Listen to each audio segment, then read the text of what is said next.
안녕하세요. 공포라디오 극장 기자단입니다. 오늘 들려드릴 이야기는 산업지 저수지에서 혼자 낚시를 하던 아버지가 겪은 소름 끼치는 이야기입니다. 8년 전 충남 예산으로 장례식장을 다녀오던 아버지는 우연히 산업지 저수지를 경유하는 길로 차를 몰았습니다. 평소 낚시를 즐기던 그는 자동차 트렁크에 항상 낚시 장비를 싣고 다녔습니다. 전날 장례식장에서 밤을 새고 난 탓에 졸음이 몰려왔고 마침 좋은 낚시 포인트를 발견한 그는 자연스럽게 저수지로 들어가게 되었습니다.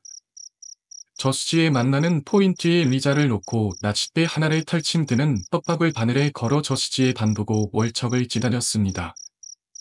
오후 6시가 되자 이동도 하지 않는지를 바라보며 그는 의자에 앉아 꾸벅꾸벅 졸고 있었습니다. 해는 빠르게 지울고 있었고 드라 자리 잡은 찰먹지에도 깊은 어둠이 찾아왔습니다. 아직 고기를 한 마리도 잡지 못한 그는 야란 취미를 꺼내 찌에 걸고 다시 한번 저수지를 향해 낚싯대를 던졌습니다. 그때 적막한 저수지에서는 풀벌레 소리만이 들려오고 있었습니다. 평소에도 밤낚시를 즐기던 그가 찌를 가만히 바라보고 있는데 새까만 저수지 모리에서 떠있던 야난 개미가 순식간에 물속으로 빨려 들어가기 시작했습니다. 그는 번개처럼 빠른 속도로 낚싯대를 들어 올렸습니다. 물속으로 빨려 들어가는 모습을 보며 그는 월척이 틀림없다고 생각했습니다. 하지만 묵직하게 전해주던 손만은 곧 사라져버렸고 그의 낚싯대 바늘에 걸린 빨간 자마 하나가 힘없이 끌려왔습니다. 그는 랜턴 불빛을 비추며 그 빨간 자마를 열심히 바라보았습니다.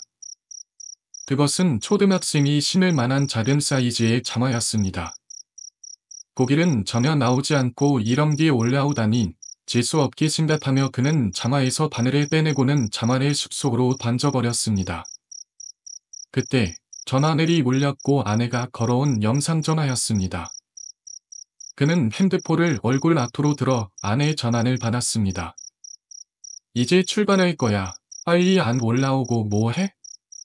아, 이제 갈 거라니까. 그런데 아내는 이상한 질문을 했습니다. 근데 어디길래 그렇게 땀땀해? 설마 또 낚시 간 거야? 고기는 한 마리도 안 나오고 빨간 자마만 하나 건졌어? 영산 토마 속에서 아내는 어두운 그의 길을 바라보며 말했다. 당신 뒤에 있는 여자애가 신고 있는 저 자마. 여자애, 아내의 말에 그는 고개를 돌려든 길을 살펴보았습니다. 하지만 그의 등 뒤에는 아이는커녕 아무도 보이지 않았습니다. 그는 싱겁게 웃으며 아내에게 말했습니다. 그년 자마나 끌려서 올라왔나다. 얘는 무슨 해? 아까부터 나 혼자 낚시했는데 그는 그렇게 말하며 아내에게 답했다. 그러나 영상 통화 속의 아내는 여전히 그의 등 길을 바라보고 있었다. 당신 뒤에 있잖아. 빨간 자마 신은 여자애. 그녀의 목소리는 점점 더 떨리고 있었다. 그는 아내의 장난일 거라 생각하며 서둘러 전화를 끊었다. 하지만 아내는 계속해서 전화를 걸어왔고 그는 낚싯대를 다시 저수지에 담그며 아내의 전화를 무시했다. 그때 그의 발 밑에서 철난거리던 저수지의 빨간 자마가 둥둥 떠올랐다. 아따 분명 건졌었는데. 그는 자마가 신경 쓰였던 걸 떠올리며 자마를 건지기 위해 손을 뻗었다. 그런데 자마는 그라 손을 뻗을수록 아주 조금씩, 아주 천천히 짙은 물로 흘러가기 시작했다. 자마에 홀리기라도 한 걸까? 그는 점점 더 깊은 물속으로 흘러가는 자마를 따라 저수지로 들어가기 시작했다. 발목까지 차올렸던 물이 점점 더 깊어졌고 무릎과 허벅지까지 차오르자 드는 물속에서 조금씩 더 내려갔다. 점점 물은 그의 목 아래까지 차올랐다.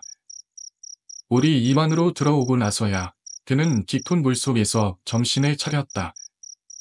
손만 뻗으면 닿을 것 같은 거리에 자마가 둥둥 떠 있었지만 그는 물속에서 까치말로 저어버티며 뒷걸음질을 치기 시작했다. 그때 자마가 물속으로 퉁덩 들어가며 검고 긴 머리가 얼굴까지 덮인 여자아이가 물속에서 고개를 내밀었다. 공포에 질려 뒷걸음질을 치고 있는 그에게 여자아이는 얼굴만 내민 채 소름 끼치는 얼굴로 웃으며 말했다. 조금만 더 왔으면 같이 놀 수 있었는데. 그는 필사적으로 뒷걸음질을 치며 저수지에서 빠져나왔다. 흠뻑 젖은 몸을 말리기도 전에 그는 랜턴을 들어 저수지를 향해 비췄다. 그때 여자아이는 온데간데 없이 사라졌고 빨간 자마는 물속에서 가라앉았다나 떠오르기를 반복하며 마치 사람이 물속에서 숨고 있는 것처럼 이리저리 움직이고 있었다. 그는 한시라도 빨리 이곳을 벗어나야겠다고 생각하며 차문을 열고 운전석에 올랐다. 시동을 걸자 헤드라이트가 켜지며 새카만 저수지를 비췄다. 그는 덜덜 떨리는 손으로 자동차 문을 서둘러 잠갔다. 공포에 질린 눈으로 그가 바라본 것은 저수지에서 걸어 나오고 있는 빨간 자마를 신은 여자아이였다. 아이는 검을색 원피스를 입고 한쪽 발에만 빨간 자마를 신고 있었다. 그는 덜덜 떨리는 손으로 자동차를 후진시키며 서둘러 차를 출발시켰다. 주변은 여전히 새카만 어둠 속에 잠겨 있었다. 그의 심장은 미친 듯이 뛰고 있었다. 한참을 달린 후에야 그는 드문드문 차량들이 지나가는 일반 도로로 진입할 수 있었다. 그때 아내로부터 다시 영상 전화가 걸려왔다. 그는 아무 일도 없는 척 아내의 전화를 받았다. 그래, 지금 올라가고 있어. 내도 같이 오는 거야. 근데 쟤는 누구야? 그는 자동차를 멈추고 덜덜 떨리는 눈동자로 자동차 뒷좌석을 바라보았다. 그곳에는 머리부터 발끝까지 물을 뚝뚝 떨어뜨리고 있는 빨간 자마를 신은 여자아이가 앉아 소름 끼치는 얼굴로 웃고 있었다. 그는 갓길에 차를 세우고 도망치듯 차에서 내렸다. 가로등 하나 없는 어두컴컴한 도로를 그는 필사적으로 달아나기 시작했다. 오가는 차량도 없는 그 어두운 도로 숨가운데서 그는 숨을 헐떡이며 자숨이 달려온 길을 돌아보았다. 그때 어두운 속에서 처벅거리는 발걸음 소리가 들려왔다. 그는 눈을 기리며 그 소리가 나는 곳을 뚫어지게 바라보았다. 처벅거리는 발걸음 소리가 점점 가까워지며 빨간 자마를 신은 여자아이의 모습이 어둠 속에서 드러났다. 여자아이는 한쪽 발에만 빨간 자마를 신은 채 기괴한 모습으로 뒤뚱거리며 걸어오고 있었다. 도로 한가운데서 털썩 주저앉은 그를 보며 여자아이는 소름 끼치는 소리로 웃기 시작했다. 그는 비명을 지르며 모를 일으켜 어두운 도로를 또다시 달리기 시작했다. 저벅거리는 발걸음 소리가 계속해서 들려왔지만 그는 뒤도 돌아보지 않고 달렸다. 한참을 달린 후 그는 겨우 택시를 타고 집에 도착할 수 있었다. 그날 밤 그에게서 이야기를 전해 들은 아내는 평소 잘 알고 지내던 무당을 찾아갔다. 무당은 그와 아내를 데리고 살먹지 저수지를 다시 찾아갔다. 시장에서 사온 빨간 자마를 저수지 앞에서 불에 태웠다. 아이의 넋을 찔며 무당이 저수지 앞에서 천도질을 올리고 있을 때 빨간 자마나 구리로 떠올라 물에 떠올라 저수지 한가운데로 흘러가기 시작했다. 빨간 자마는 한참을 물속에서 떠서 기리저리 움직이다가 결국 깊은 저수지 물속으로 빨려 들어갔다. 아버지는 무당이 알려준 대로 3년 동안 1년에 딱 하루 빨간 자마를 신은 여자아이를 만났던 그날 살먹지 저수지를 찾아나 시장에서 산 빨간 자마를 불에 태웠다. 그리고 이제 아버지는 절대로 살먹지 저수지를 가지 않는다고 했다. 그날 살먹지 저수지에서 아버지를 찾아왔던 여자아이는 빨간 자마 한 장을 찾고 있던 아이의 원원이었던 걸까? 본포라디오 극장 기작가입니다.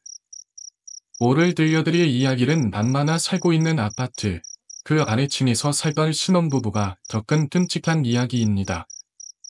경기도와 인접한 서울 매관이 있는 오래된 부엌 아파트, 부동산에서 보여준 그 집은 연식만큼이나 만만이었다. 신혼부부였던 그들은 전셋집을 찾고 있었고 형편에 맞는 집이 없어서 고민 중이었다. 전셋집을 알아본 지도 벌써 한 달째. 남편은 전세 가격이 가장 저렴했던 부엌 아파트를 선택하기로 했다. 아내의 반대가 있었지만 그렇다고 딱히 다른 방법이 있는 것도 아니었다. 그렇게 결국 그들은 다서는 안 될 그 아파트로 이사를 하고 말았다. 이사 첫날 밤, 피곤한 하루를 보냈던 아내는 안방 침대에 누워 잠을 청했다. 그때 이 집에서 천장이 무너질 것 같은 기음이 들려오기 시작했다. 그건 아파트에서 흔히 들을 수 있는 발만체 시즘이 아니었다. 마치 만치로 바닥을 치는 것 같은 묵직한 소리였다. 그 소리는 새벽 내내 이어졌고 참다 못한 아내는 아파트 관리실로 전화를 걸어 항의도 하고 부탁도 하며 꼬박 밤을 지새고 말았다. 밤마다 바닥을 내리치는 그 소리는 이사 첫날부터 이어져 벌써 한 달째 계속되고 있었다. 이상했던 건 그 소리가 점점 가까워지는 느낌이 들었다는 것이다. 아내는 극심한 노이로제에 시달리고 있었고 관리실과 경찰 신고도 그때뿐이었다. 이 집은 그 누구에게도 문을 열어주지 않았고 어떤 항의도 대답하지 않았다. 심지어 같은 동에 살고 있는 입주민들도 2층에 살고 있는 사람을 본 적이 없다고 말했다. 수년 전에 그 집에 살던 가족들이 떠나며 30대 남자가 혼자 남아 살고 있다는 소문만 무성했다. 그러던 어느 날 밤, 늦은 퇴근을 하고 집으로 돌아오던 남편은 주차를 하고 아파트 지하 주차장 엘리베이터 앞으로 걸어갔다. 그곳에는 이미 한 남자가 서 있었다. 슬리퍼를 신은 30대 중반의 남자, 손에는 한쪽은 뭉툭하고 반대쪽은 뾰족한 전망치가 들려 있었다. 어두컴컴하고 좁은 공간에서 엘리베이터를 기다리며 남편은 등 뒤에 서 있는 그 남자가 불편해졌다. 개의 휴대폰을 보는 첫 남편은 몇 걸음을 옮겨 그 남자의 등 뒤로 자리를 옮겼다. 그러자 만치를 들고 있던 남자가 고개를 숙인 채 기이하게 웃기 시작했다. 그 무슨 소리는 기분 나쁘게 어두웠고 때마침 엘리베이터가 도착했다. 남편은 오두커니 서 있는 그 남자를 가로질러 엘리베이터에 올라탔다. 망치를 들고 있는 남자는 엘리베이터 문이 닫히려고 할 때마다 열린 버튼을 누르고 또 문이 닫히려고 할 때마다 열린 버튼을 눌렀다. 참을 만큼 참은 남편은 결국 용기를 내어 남자에게 말했다. 지금 뭐 하자는 겁니까? 엘리베이터 앞에서 타지도 않고 서 있는 그 남자는 그저 기분 나쁜 웃음소리만 냈다. 그러기를 시차례 남자는 느린 걸음으로 엘리베이터에 올라탔다. 남편은 머리 끝까지 차오른 활을 누르며 7층을 눌렀다. 그때 엘리베이터 구석에 지대고 있던 남자가 망치를 서서히 들다니 뾰족한 부분으로 8층을 눌렀다. 이 집 또라이가 저 새끼구나 한마디 하고 싶었지만 망치를 들고 있는 남자에게 남편은 아무 말도 할 수가 없었다. 망치를 휘두르며 흔들던 남자가 조용하게 속삭였다. 아무리 뚫어도 끝이 안 보여. 남편은 불안함에 반에 차서 네? 방금 뭐라고 하셨어요? 라고 물었다. 남자는 여전히 뚜렷한 목소리로 속삭였다. 뚫어줘라. 그 말이 끝나자 남편은 엘리베이터가 8층에서 멈추고 서둘러 이 남자에게서 벗어나고 싶었다. 등 뒤가 불안했지만 남편은 애써 아무렇지 않은 척 엘리베이터에서 내리려고 걸음을 옮겼다. 그때 망치를 들고 있던 밑집 남자가 뚜렷한 목소리로 말했다. 전에 살던 아줌마보다 내 마누라 훨씬 예뻐. 남편은 더 이상 참지 못하고 밑집 남자의 멱살에 잡아 올리며 소리쳤다. 다시 말해봐. 너 지금 뭐라 그랬어? 그 말을 듣고 망치를 들고 있는 남자는 아무 말 없이 지어이 지릿거렸다. 남편은 계속해서 그 남자의 멱살을 움켜잡고 있었다. 결국 아내가 뛰어나오고 경찰까지 오고 나서야 남편은 움켜잡고 있던 밑집 남자의 멱살을 풀어주었다. 경찰은 남자가 들고 있는 망치에서 이상한 점을 발견했다. 그러나 남자는 여전히 같은 얼굴로 지릿거리며 똑같은 말을 반복하고 있었다. 아무리 들어도 끝이 없어. 아직 아무것도 안 보인다니까. 결국 경찰은 바이실의 도움을 받아 밑집에 들어갔고 그곳에서 믿을 수 없는 충격적인 장면을 마주하게 되었다. 이 집 남자는 전망치의 뾰족한 부분으로 안방 바닥을 파고 있었다. 가족이 모두 떠난 후 혼자 남아 순전히 집에서만 지내던 남자가 아내집 여사를 몰래 훔쳐보고 싶었다는 이유였다. 결국 신혼부부는 계약도 끝나지 않은 짐을 뒤우고 다른 곳으로 이사를 해야만 했다. 그렇게 다시 2년의 시간이 흐른 어느 날 저녁을 먹으면 뉴스를 보던 부부는 충격적인 기사에 손이 벌벌 떨려왔다. 바로 그놈, 미친이 살던 그놈이 같은 아파트에 살고 있는 여자를 성폭행하려다 미수에 그쳤다는 뉴스였다. 결국 안마 같은 그놈은 죗값을 치르기에 구속되었다. 만약 그날 부부가 이사를 가지 않고 그 집에 살았다나? 그 생각에 소름이 돋았다. 하지만 그 남자의 자상했던 성격은 점점 집착으로 변해갔고 그의 뜻대로 되지 않을 때는 폭력성까지 드러내기 시작했다. 그의 집착 때문에 그녀는 친구도 만날 수 없었고 일주족을 모두 그에게 오픈해야만 했다.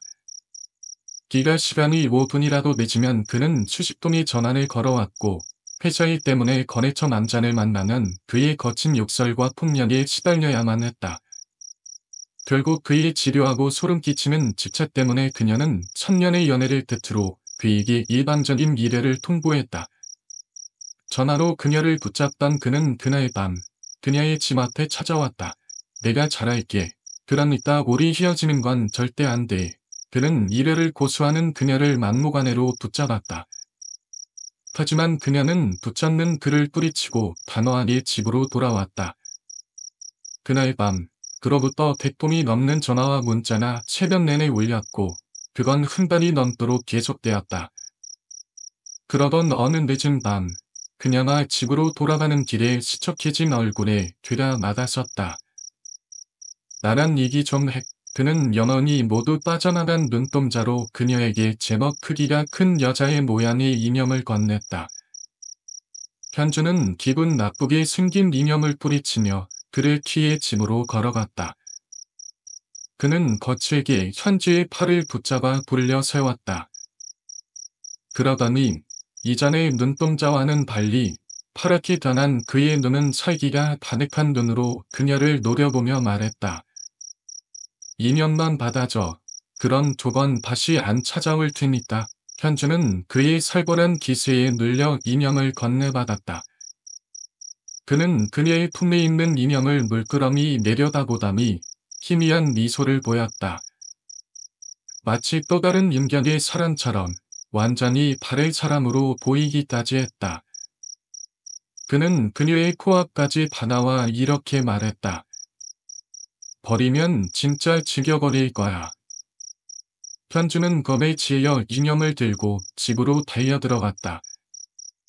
그리고 그날부터 정말 그의 말대로 그는 더 이상 그녀에게 전화를 걸지도 않았고 집 앞에서 단실을 하지도 않았다. 그렇게 또 한 달의 시간이 흐르고 이제 그의 집요한 집착에서 벗어났다고 생각한 현지는 회사 동료의 소개로 소개팅을 하게 되었다. 만족할 만한 소개팅이 끝난 그녀는 평소보다 늦은 시간에 집으로 돌아왔다. 그날 주었던 인연이 어두운 방 구석에 덩그러니 놓여있는 것을 보며 그녀는 이제 그만 이념을 버려야겠다고 생각했다. 그런데 그날 밤 그녀의 전화로 한 통의 문자가 도착했다. 문자를 확인한 사람은 휘어진 그였고 문자의 내용은 이랬다. 오늘 만난 그 새끼 다시 만나면 둘 다 죽여버릴 거야. 그녀는 놀란 얼굴로 휴대폰을 떨어뜨렸다. 문자는 계속해서 들어왔다. 넌 핑크색보다 하얀색 잠옷이 더 잘 어울려. 현주는 자신이 입고 있는 핑크색 잠옷을 내려다보더니 벌떡 일어나 창문에 커튼을 쳤다. 미친 듯이 심장이 두근거리기 시작했고 그녀는 방의 선반등을 꺼버렸다. 그녀는 어둠 속에서 계속 울리고 있는 휴대폰의 전원을 꺼버렸다. 완벽한 어둠 속에서 그녀의 두근거리는 심장 소리만이 들려오고 있었다. 그때 알 수 없는 잔음이 들려오며 인형에서 그의 목소리가 흘러나왔다. 불 켜. 불을 끄면 너를 볼 수가 없잖아. 결국 그녀는 경찰에 글을 신고했고 경찰은 민영의 눈에 설치된 소형 카메라와 무전기를 발견했다. 경찰에 끌려가던 그는 그녀에게 마지막 말을 남겼다. 넌 영원히 내 거야. 안녕하세요. 공포라디오 극장 기작단입니다. 오늘 들려드릴 이야기는 정년퇴직 후 쥐풀 산속에서 자연인으로 혼자 살던 할아버지가 직접 겪은 소름 끼치는 이야기입니다. 정년퇴직을 한 할아버지는 오래전부터 소망했던 자연인의 삶을 선택했습니다. 강원도 쥐풀 산속에 집을 짓고 가족을 떠나 혼자 살며 벌써 세 번째 겨울을 맞이하고 있었다. 그의 겨울은 유독 눈이 많이 내렸고 산은 온통 눈에 덮여 산짐승의 발자국마저 보이지 않았다고 했다. 그러던 어느 날 땔감을 잘라 집으로 가던 할아버지는 집 앞에 눈 위에 새겨질 사람의 발자국을 발견했다. 발자국은 논도마도 아니고 자마도 아닌 발가락 모양까지 새겨진 맨발의 형태였다. 더 이상했던 건 두 발자국의 시작점이 동서남북 어디에서도 찾아볼 수 없었다는 것이다. 마치 하늘에서 뚝 떨어진 것처럼 발자국은 할아버지의 집 앞에서부터 시작되었다. 올라올 것도 내려온 것도 아닌 발자국을 보며 할아버지는 등골이 서늘해졌다고 했다. 일부러 큰 헛기침을 하며 집으로 들어가자 재래식 부엌 안에 얼굴이 새까만 여자가 앉아 있었다. 발목까지 내려오는 하얀색 한복 차림의 여자는 길고 검은 머리로 뒤덮인 얼굴 사이로 눈을 번뜩이며 할아버지를 노려보았다. 그때 할아버지는 직감적으로 그 여자가 산 사람이 아니라는 걸 알았다고 했다. 다리가 후들거리고 심장이 쿵쾅거렸지만 할아버지는 일부러 그 여자를 못 본 척했다. 언젠가 아랫마을 사람들에게 들은 이야기 때문이었다. 원래 할아버지가 털을 잡고 짐을 지은 자리에 모형고 무덤이 있었다고 했다. 나무에 목을 메고 자살한 젊은 여자의 무덤이었는데 가족을 찾을 수 없어서 산지인이 무덤을 파헤치고 화장을 했다는 이야기였다. 그 후로 이 산에서 양봉을 하거나 집을 지을 사람들은 하루같이 몇 년을 버티지 못하고 산을 떠났다고 했다. 그리고 그 여자와 눈이 마주칠 사람만이 몇 회를 넘기지 못하고 시름시름 앓다가 죽거나 덤들었다는 이야기도 있었다. 여자는 아궁이 앞에 웅크리고 앉아서 할아버지를 죽일 듯이 노려보았다. 하지만 할아버지는 땔감을 아궁이 옆에 내려놓으며 여자를 못 본 척 부엌을 빠져나왔다. 그때 여자가 부엌에서 지어나와 할아버지 옆으로 오더니 썩은 냄새를 풍기며 할아버지에게 말했다. 왜 못 본 척해? 할아버지는 후들거리는 다리를 겨우 지탱하며 흙마당에 걸어둔 호니를 들었다. 일부러 들리지 않는 척, 안 보이는 척하며 할아버지는 자신을 쫓아다니는 여자를 못 본 척하고 있었다. 쿵쾅거리는 심장을 겨우 진정시키며 방으로 들어온 할아버지는 입을 깊숙이 감추어 두었던 화살나무를 꺼냈다. 1000년 전에 산지인이 할아버지에게 준 나무였다. 귀신을 쫓는 데 쓰라고 했던 나뭇가지를 정말 꺼내게 될 줄은 할아버지도 몰랐다고 했다. 할아버지는 화살나무를 두 손으로 꽉 붙들고 이불 위에 앉아 방문을 무섭게 노려보았다. 하지만 작은 창문 밖으로 짙은 어둠이 깔릴 때까지 여자는 방문을 열지 않았다. 평소였다면 일찍 잠이 들었을 할아버지는 졸음을 억지로 참으며 방문을 주시했다. 그러기를 몇 시간째 칠흑 같을 산속의 어둠 속에서 풀벌레 소리를 들으며 할아버지는 어느새 잠이 들고 말았다. 꾸벅꾸벅 졸던 할아버지의 손에서 침이 빠져나가고 손에 껏 쥐고 있던 화살나무가 스르르 밤바닥으로 떨어졌다. 여자의 섬뜩한 웃음소리에 할아버지는 번쩍 눈을 떴다. 그런데 할아버지가 눈을 뜬 곳은 깜빡 잠들었던 방이 아니다. 평소에는 전혀 가지 않는 벼란 끝이었다. 눈이 쌓인 벼랑 위에 자칫하면 미끄러져 떨어질 것만 같이 아슬아슬했다. 다리에 힘이 풀린 할아버지는 벼랑 위에서 털썩 주저앉았다. 그때 하얀 소복을 입은 여자가 붉은 나무에서 빠르게 지어 내려왔다. 여자는 맨발로 하얀 물을 밟으며 할아버지에게 다가왔다. 물 위에는 여자의 발자국이 새겨지지 않았고 할아버지는 벼랑 끝에 몰린 채 무섭게 다가오는 여자를 바라보고만 있었다. 여자는 길고 검은 머리카락 사이로 눈알을 휘둥그레 띄우며 할아버지를 노려봤다. 그러더니 할아버지의 진리가 다가오자 속삭였다. 잃어버리기 전에 끼어내려. 할아버지는 고개를 숙인 채 두 손을 휘둘렸다. 날카로운 돌에 맨발이 찢겨나갔지만 할아버지는 짐을 향해 달려왔다. 밤으로 도망간 할아버지는 화살나무를 두 손에 들고 밭물을 걸어 잠갔다. 곧 밭물이 덜컹거리며 여자의 기념소리와 웃음소리가 밭문 밖에서 들려왔다.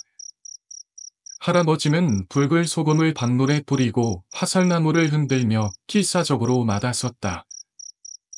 그렇게 긴 밤이 지나고 밤날 할아버지는 다른 마을에서 요만이로 소문난 무당을 집으로 모셔왔다. 무당은 눈 위에 새겨진 여자의 발자국을 보며 밭물을 흔들었다. 지층안을 천천히 확인하며 밭물을 흔들던 무당은 부엌에서 멈췄다. 무당은 부엌의 제사상을 차리며 말했다. 집이 지어지기 전에 여자가 묻혀있던 무덤 자리가 지금 할아버지의 집의 부엌 자리라고 했다. 부조란 지 1시간째 요란하게 밭물을 흔들던 무당이 멈췄다. 밭물 소리가 멈추자 주변은 드는 어떤 소리도 없이 골무해졌다. 눈이 바스락거리는 발소리가 들렸고 부엌 밖으로 눈이 쌓인 마당 위에 밖으로 나가는 발자국 모양이 새겨지기 시작했다. 할아버지는 멀어지는 발자국을 향해 이 일에 다해 인사를 올렸다고 했다. 그날 이후 두 번의 겨울을 더 보내는 동안 할아버지가 살고 있는 산속에는 더 이상 그 여자의 발자국이 보이지 않았다고 했다. 그날 눈길을 걸어 할아버지의 집 부엌으로 찾아온 여자의 원어는 자신의 무덤에서 강제로 꺼낼 산지인을 찾고 있던 거였다. 오늘의 이야기는 여기까지입니다. 재미있으셨다면 좋아요와 구독 부탁드립니다.